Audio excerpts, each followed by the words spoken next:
पनि गुनासो छ।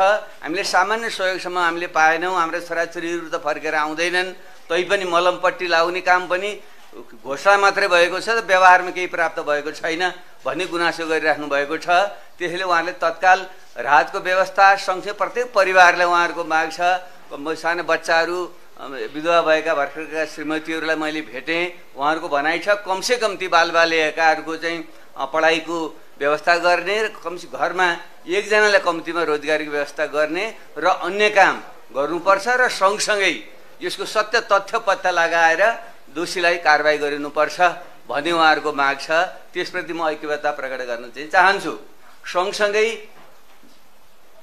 मैले नै गत 10 वर्षदेखि नयाँ शक्ति अभियानको पहल गरेर हामीले देशमा एउटा नयाँ वैकल्पिक राजनीतिको जुन एउटा लहर सृजना गऱ्यौँ, विभिन्न उतार चढाव हुँदै अहिले विभिन्न धारमा त्यो अगाडि बढिरहेको छ।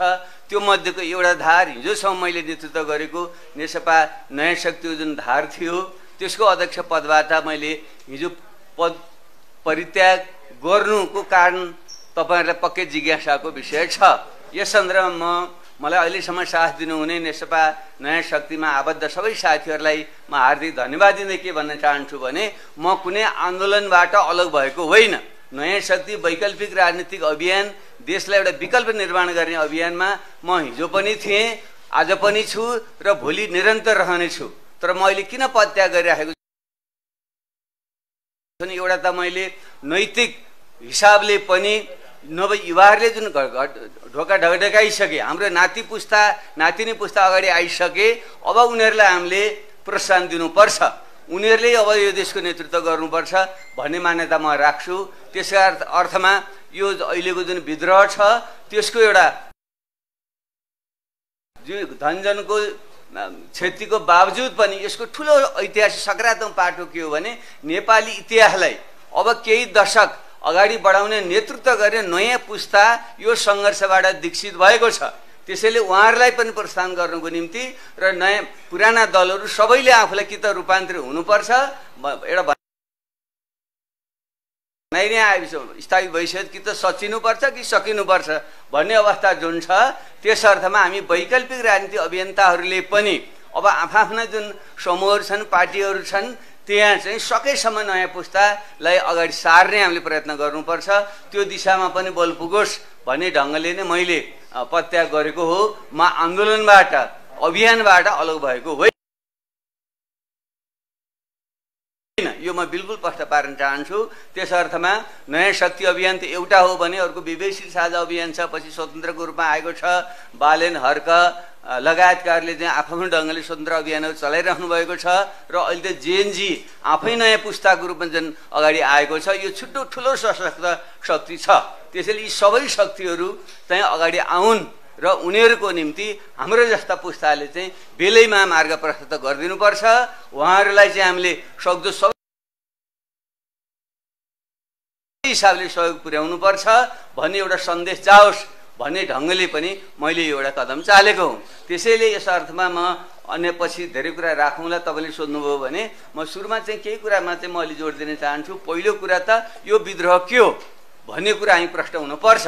जुन पुराना बदनाम भएका, भ्रष्टीकृत भइसकेका, वैचारिक बन्ध्याकरण भइसकेका शक्तिहरू जो हिजो आन्दोलनको बेलामा त्यत्रो देश तहस हुँदा जलिरहँदा त्यसलाई आगो निभाउनुको सट्टा भागेर दुला कुनाभित्र पसे, ती फेरि बाहिर आएर जुन गर्दन खोजिरहेका छन् तिनीहरूलाई र फेरि एउटा गलत भाष्य निर्माण खोजेका छन्। यो कुनै अमुक शक्तिले, वैदेशिक शक्तिले गरेको हो भन्ने जुन कुरा गरेका छन्, यसबारे म के प्रश्न पार्न चाहन्छु भने यो विद्रोह यहाँका युवाहरूको जायज विद्रोह 20औं वर्षदेखि र खास गरी गत 10 वर्षमा तीनटा टाउकाहरू, पुराना तीन दलका भ्रष्ट तीनटा टाउकाहरूले आलो पालो देशको जसरी दोहन गरे र देशलाई भ्रष्टाचार र हालमा चुर्लमा डुबाएर हाम्रा युवाहरूलाई विदेश जान बाध्य पारे, त्यसको विरुद्धको चाहिँ एउटा जायज विद्रोह हो यो।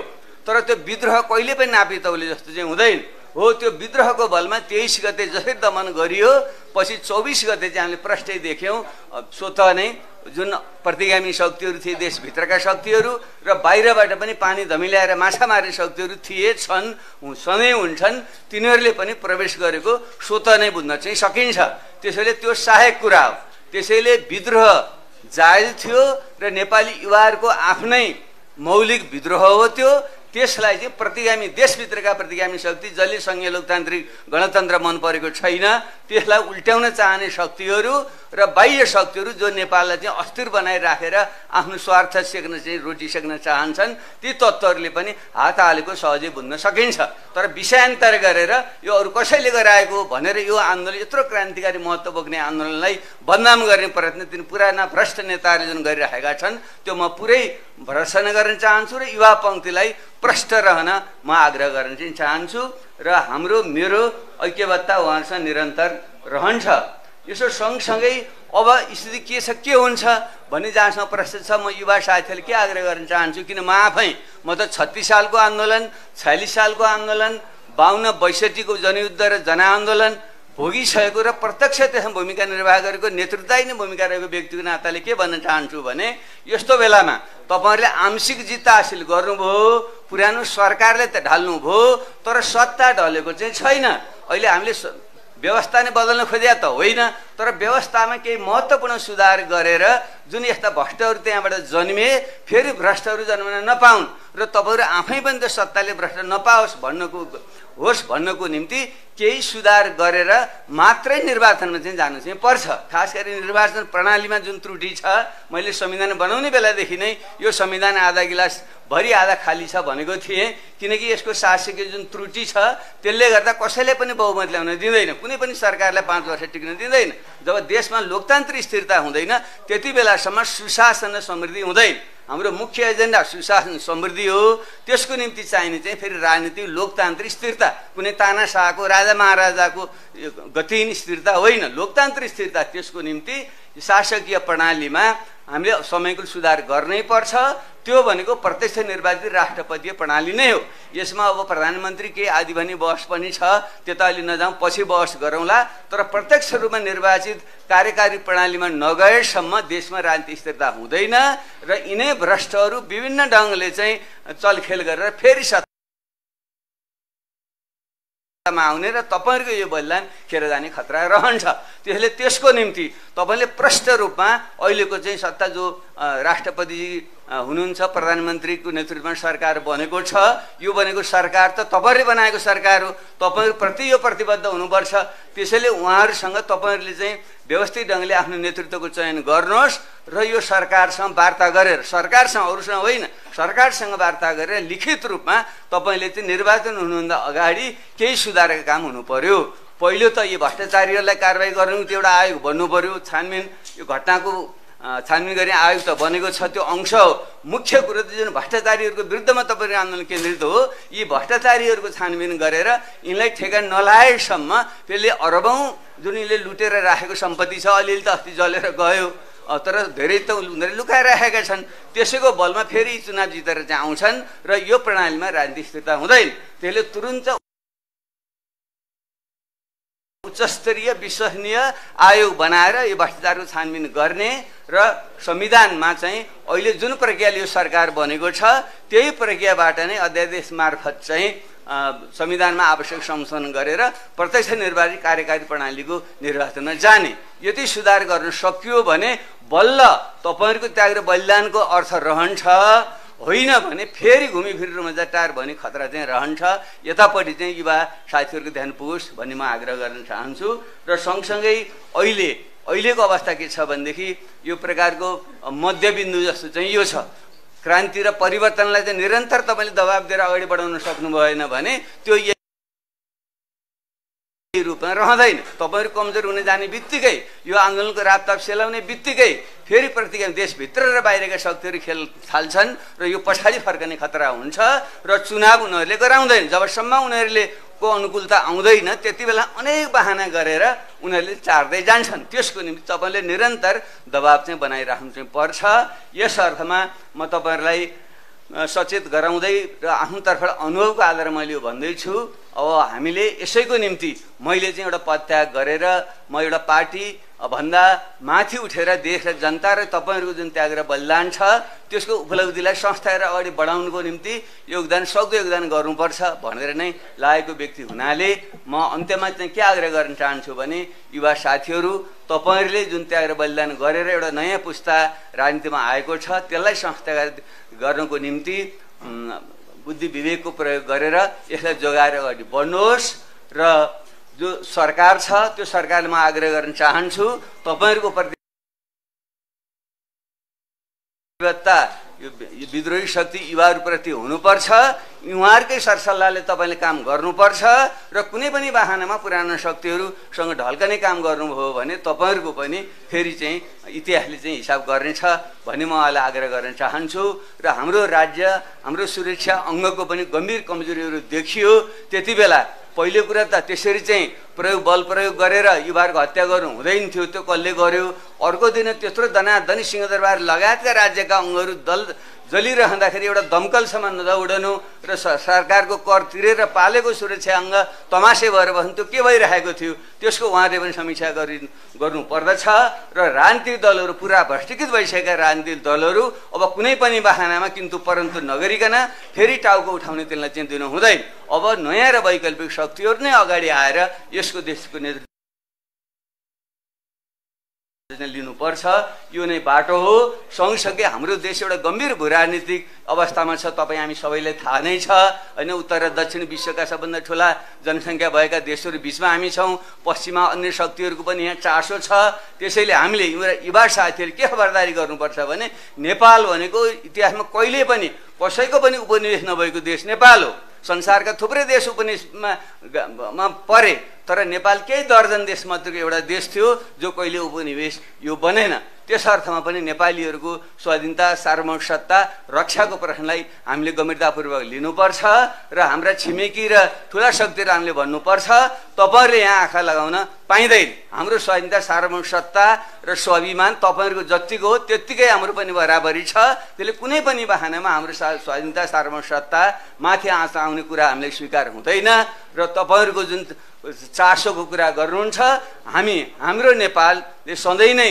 एउटा चाहिँ तटस्थ असंलग्न नीति चाहिँ अपनाउँदै आएको छ भोलि पनि हामीले अपनाउँछौं अब बरु वैकल्पिक नयाँ राजनीतिक शक्तिहरुले विगत भविष्यमा गर्नुपर्ने के हो भने हामीले नेपाललाई अब आगामी दिनमा चाहिँ यो क्षेत्रमा यो हिमाली क्षेत्रमा चीन भारत अमेरिकाहरुको जुन ठूलो द्वन्द्व चाहिँ यहाँ हुँदैछ तानातान बढ्दैछ त्यसको निम्ति हामीले नेपाललाई एउटा विश्व शान्तिको केन्द्रको रूपमा हामीले अगाडि बढाउनु पर्छ गौतम बुद्ध जन्मेको देश त्यस अर्थमा जसरी चाहिँ अहिले जेनेभा स्विजरल्यान्ड लगायतले शान्तिको केन्द्रको रूपमा हिजो युद्धको बेलामा गरे अब आगामी दिनमा चाहिँ नेपाल चाहिँ विश्व शान्तिको केन्द्र नेपाल बन्छ हामी सबैसँग सन्तुलित सम्बन्ध राख्छौं कसैसँग हामी दुश्मनी चाहिँ गर्दैनौं हामी शान्तिको नै वकालत गरेर नेपाललाई शान्तिको केन्द्र बनाउँछौं भन्ने सन्देश हामीले चाहिँ दिनुपर्छ त्यसरी मात्रै हाम्रो स्वाधीनता सार्वभौमिक सत्ता र अखण्डता कायम चाहिँ रहन्छ यो अगाडि बढोस् र सँगै चाहिँ म अन्त्यमा जो नयाँ उदा भएका राजनीतिक चेत सहितका जुन युवाहरू हुनुहुन्छ तपाईहरु र हिजोदेखि हामी काम गर्दै आएका मैले नै अगुवाई गरेको 10 वर्षदेखि गरेको नयाँ शक्ति उज्जवल थापाजीले अगाडि बढाउनु भएको विवेकशील साझा पार्टी पछि उदय भएको राष्ट्रिय स्वतन्त्र पार्टी र गत निर्वाचनको बेलामा उदय हुनुभएका बालेन्द्र शाह हर्क साम्पाङ लगायतका जो व्यक्तिहरु हुनुहुन्छ र पछिल्लो चरणमा जो नयाँ पुस्ता अगाडि आएका छ तपाईहरु चाहिँ एक ठाउँमा आउने अथवा सहकार्य गर्ने वातावरण तपाईले बनाउनु पर्छ सकेसम्म मिल्नेहरु जतिले देशका खास एजेन्डामा केन्द्रित भएर एउटै शक्ति बनाउने त्यो खास एजेन्डा भनेको के हो भने अहिलेको जुन संघीय लोकतान्त्रिक गणतन्त्रको संविधान छ त्यसमा टेक्ने यो भन्दा पछाडी फर्कने होइन यसमा टेकेर कति थप्न सकिन्छ थप्ने यसमा सहमति कायम गर्ने अर्थात् गणतन्त्र संहिता धर्मनिरपेक्षता समावेशी लोकतन्त्र यी जुन आधार स्तम्भ छन् यसलाई साझा बिन्दु मानेर चाहिँ वैकल्पिक शक्तिहरु तपाईहरु सबै एक ठाउँमा आउने चाहिँ प्रयत्न गर्नुहोस् र कथम कदाचित एक ठाउँमा आउन सकिन्न भने सहकार्य गरेर मोर्चाबन्दी गरेर एउटा अल्टरनेटिभ एलायन्स गरेर पनि चाहिँ जान पनि सकिन्छ सँगसँगै मेरो अर्को आग्रह पुराना थोत्रा पार्टीको नेताहरू सच्चिनेवाला छैन कांग्रेस एमाले माओवादी सच्चिनै म कुनै सम्भावना देख्दिनँ। त्यो यति टाउकैसम्म चाहिँ कुहिएर चाहिँ बसेको जुन त्यो शक्ति छ त्यसको रूपान्तरण म सम्भावना देख्दिनँ। त्यसले त्योभित्रका दोस्रो तेस्रो नयाँ पुस्ताका साथीहरूले पनि विद्रोह गरेर फेरि यो नयाँ वैकल्पिक शक्ति अभियानलाई उहाँहरूले साथ दिनुपर्छ। त्यसो हुन सक्यो भने छिटो नै तपाईँहरूले चाहे जस्तो शासकीय सुधारमा परिवर्तन ल्याएर निर्वाचन तोकिएकै समयमा हुनेछ र यो ब्रड एलायन्स यो वैकल्पिक नयाँ शक्तिहरू उदयमान शक्तिहरूको चाहिँ एउटा एलायन्स र त्यसमा चाहिँ पुराना शक्तिहरूबाट विद्रोह गरेर आउने त्यहाँभित्रका दोस्रो तेस्रो पुस्ताका व्यक्तिहरूको बिचको एउटा साझा एलायन्स भएर अगाडि जान सक्यो भने देशले मुहार फेर्छ। तपाईँहरूको सपना चाहिँ पुरा हुन्छन्। यो बलिदान खेर जाँदैन। त्यसले त्यसको निम्ति अगाडि बढ्न म हार्दिक आग्रह गर्न चाहन्छु र मेरो आफ्नो प्रतिबद्धता भनेको आजीवन सत्य र न्यायको पक्षमा उभिने मेरो 2035 सालदेखिको प्रतिबद्धता हो। त्यसमा म निरन्तर रहन्छु। यो तपाईँहरूको यो अभियानमा मैले एउटा अभिभावकको हैसियतले एउटा नागरिकको हैसियतले मैले जाने बुझेको साथ र सहयोग तपाईँलाई दिन्छु। म यही प्रतिबद्धता सहित यो पत्रकार सम्मेलनमा उपस्थित हुनुभएका सबै साथीहरूलाई म हार्दिक धन्यवाद दिन चाहन्छु। धन्यवाद।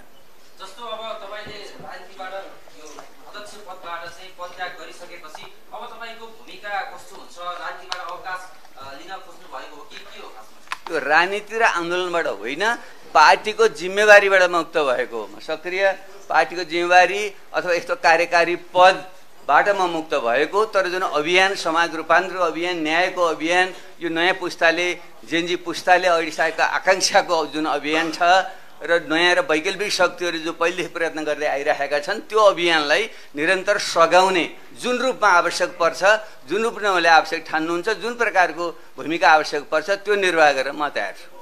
10 वर्षदेखि तपाईले वैकल्पिक शक्ति हामी पनि हो भनेर देखाइरहनु भएको छ। यसो परिचय दिनुहोस् न। मेरो नाम अशोक सापकोटा, उलाक सञ्चार मिडियाबाट विकल्प दिइरहनु भएको छ। तर तपाईहरूले दिएको विकल्पमा जनताले त्यति साथ नदिइरहेको यो 10 वर्षले देखाएको छ।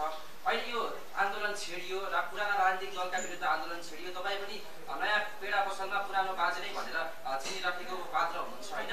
अब यो तपाईँ त्यहाँ सरकार गठनका प्रक्रियामा पनि जानुभयो, एउटा स्टेक होल्डर बन्न खोज्नु भएको कि माउरो पारामा त्यहाँ सहभागी हुनुहुन्थ्यो? यसमा थोरै अहिले यता सुन्नुहोस् सर, मान्छेको मूल्याङ्कन मरेपछि गर्नुपर्छ। अहिले म कुनै प्रतिवाद गर्दिनँ। तपाईँहरूले पनि भोलि चेत्नुहुनेछ। बाबुराम के हो भन्ने कुरा बाबुराम आफैले बोल्दैन, इतिहासले बोल्छ। त्यसले म खालि के मात्रै भन्छु, यसको आवश्यकता के हो, देशको आवश्यकता, समाजको त्यो गर्ने भूमिका निर्वाह गर। बाबुराम त प्रधानमन्त्री भइसकेको मान्छे, देशको कार्यकारी प्रमुख, के प्राप्त गर्नुहुन्छ भने त्योभन्दा ठुलो चिज के छ? त्यसैले यस्ता कुतर्कहरू तपाईँ नलाग्नु होला। अथवा चाहिँ तपाईँ कृपया त्यस्तो फोहोर चिज तपाईँ दिमागमा छ निकालिदिनु होला भन्ने मेरो आग्रह छ। धन्यवाद। प्लिज अरूले भन्नु छ।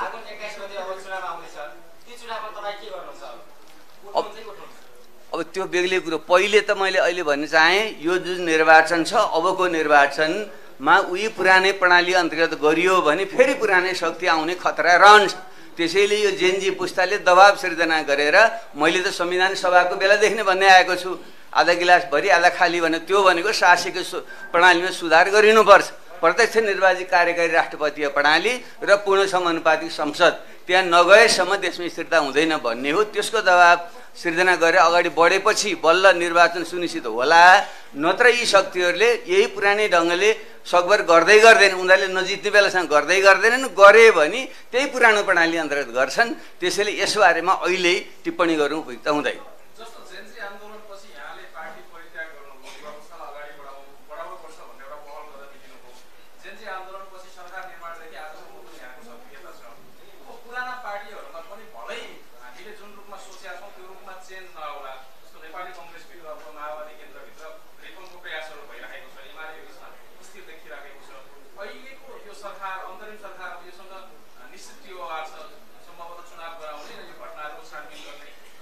संबंध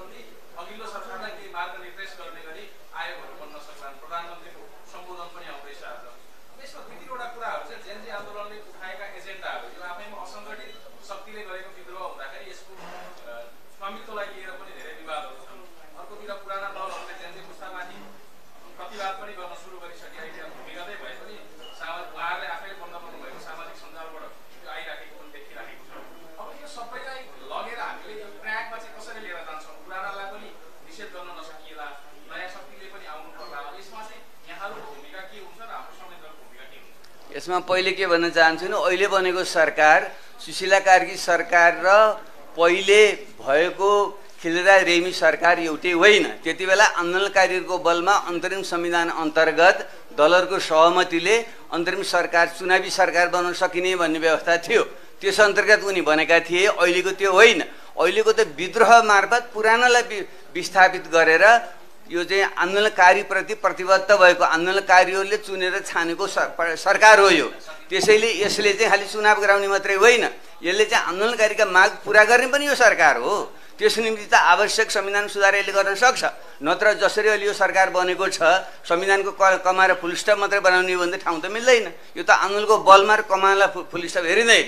त्यही अनुसार चाहिँ सुधार गरेर चुनावमा जानुपर्छ। त्यसको निम्ति यो जे आन्दोलनले उठाएको जुन मुद्दा छन् त्यो मात्रै होइन, सुरुमा उठाएको मुद्दा मात्रै हुँदैन, आन्दोलनको क्रममा नै मुद्दा उठ्दै जान्छन्। त्यस अर्थमा नि हेरिनुपर्छ। म त 36 सालको स्मरण गराउँछु। 36 सालको आन्दोलन पाकिस्तानका प्रधानमन्त्री जुल्फिकार अली भुट्टोलाई चाहिँ फाँसी दिएको विरोधमा नेपाली विद्यार्थी गरेको आन्दोलन थियो। पछि यस्तो भड्कँदै गयो, सत्ता धराशायी भएर जन्म सङ्ग्रह घोषणा गर्न पुग्यो। जन्म सङ्ग्रहको माग थिएन उनीहरू। त्यसले आन्दोलनको क्रममा के विकसित हुन्छ भन्ने हो, सुरुवात कहाँबाट गऱ्यो भन्ने होइन। विकसित हुँदै गएपछि यो कहाँ पुग्यो भने यसमा चाहिँ आवश्यक सुधार गरिनुपर्छ। सडकमै नारा लाग्यो त प्रत्यक्ष निर्वाचित कार्यकारी प्रणाली भने त सडकमै नारा लाग्यो त। त्यसैले त्यसलाई सम्बोधन नगरिकन चुनाव चाहिँ गराएर ठिक ठाउँ चाहिँ पुग्दैन। त्यसको निम्ति चाहिँ दबाब दिनुपर्छ र यो सरकार त्यो दायित्व बन्छ भन्ने म ठान्छु।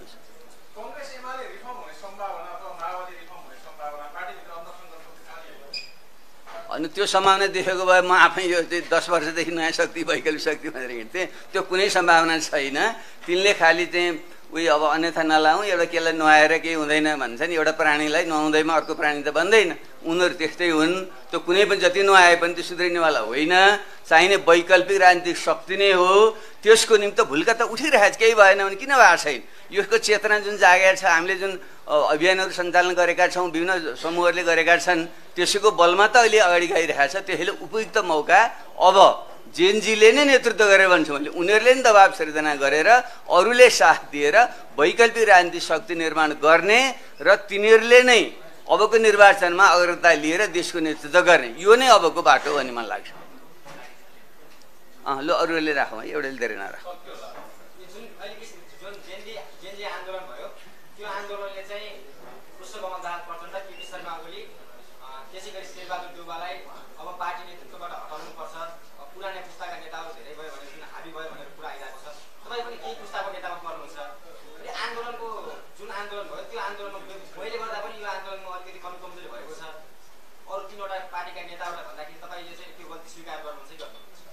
मैले गरेको गल्ती नै नगरेको गल्ती किन स्वीकार्ने, तर मैले एउटा मूल्य मान्यता नैतिक आदर्श कायम गर्नुको नाताले बाटो देखाउन्। तिनीहरूलाई पनि उनीहरू त सुध्रँदैनन्, तर हामीले स्वैच्छिक ढङ्गले नै पदत्याग गरेर नयाँलाई अगाडि ल्याउनुपर्छ भन्ने सन्देश त मैले त दिइसकेँ त। यो त स्वतः उयो चाहिँ हुन्छ नि, पात चल्यो के इसारा गर्यो कुरा बुझ्यो भन्छ नि, त्यो स्वतः बुझ्नु पऱ्यो नि त्यो कुरा त। ल साथीहरू केही छ भने नत्र अन्त गर।